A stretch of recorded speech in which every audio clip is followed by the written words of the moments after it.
Hello and welcome back. Before we go into airbrush painting, let's quickly talk about the airbrush itself and its mechanism and what else you'll be needing to perform this task successfully. Well, the first thing that you'll need is an airbrush. It doesn't really matter what brand of airbrush you're going for.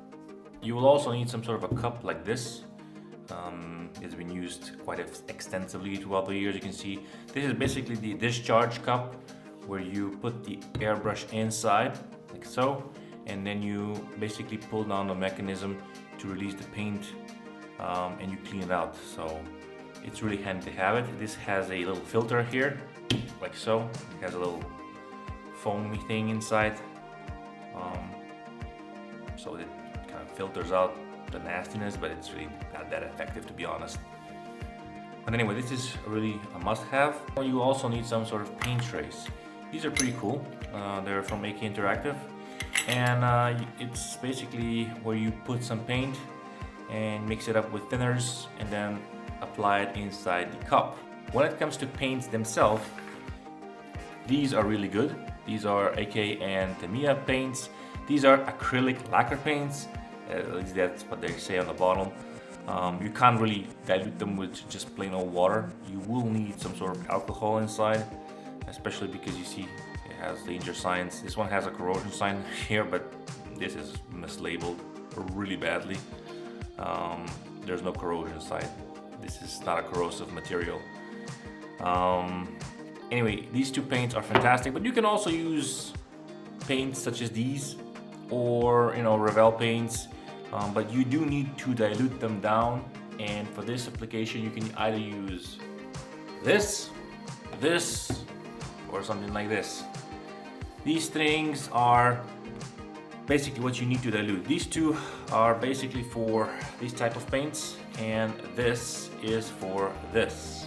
You can also have Vallejos. Vallejo paint thinner is also for these truly acrylic paints, well as these will work quite well with these two paints.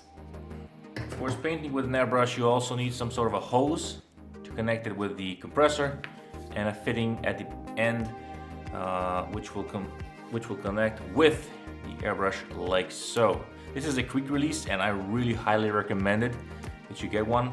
This one has a knob on the end that controls the air supply, but to be honest, I seldomly use this, so you can just buy a quick release without it.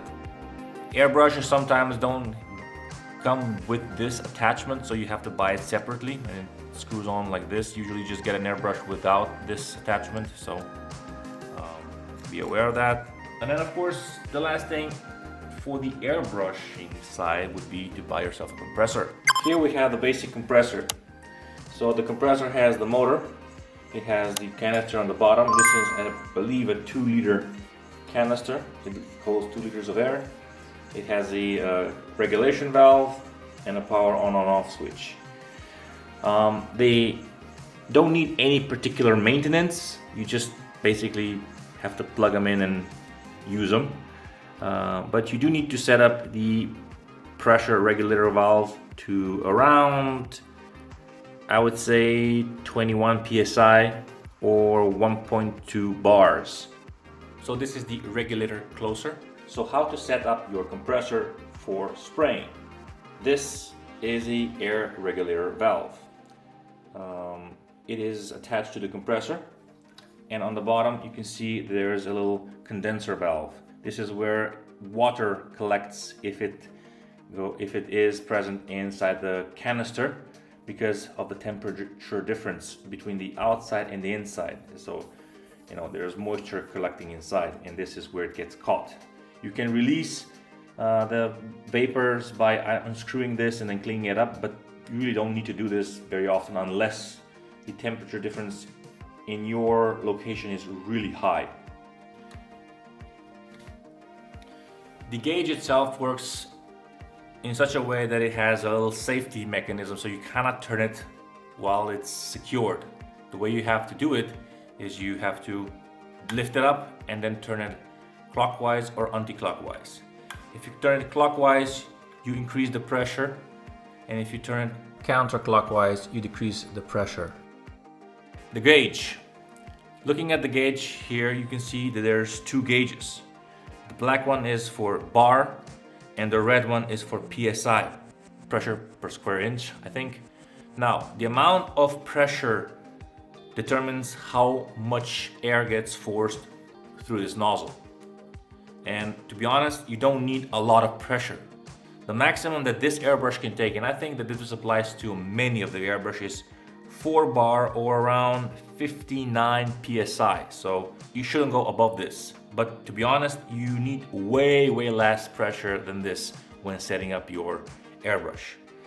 In my experience, the most that you will ever need is 1.2 bar or around 20 psi, right? So 20 the red or 1.2. That's the maximum. Because if you thin down the paint correctly, you won't need more. If you thin down the paint too much, you might need to dial down the pressure to 10 psi or 0.8 bar. That's about it. So how to set up the pressure? Again, you have to lift this knob here and then turn it clockwise or anti-clockwise. But to get an accurate pressure inside the canister, you need to attach the airbrush to the hose and the compressor and release the air. Once you do this, you'll see that the pressure will drop quickly. See? You have it off and the compressor is now on because it's filling in the gap. Now you adjust the pressure to desired specification, like you lower it down or increase it like this. So 20 psi is what we're looking for. And once you're set, you press down on the little knob and you're done.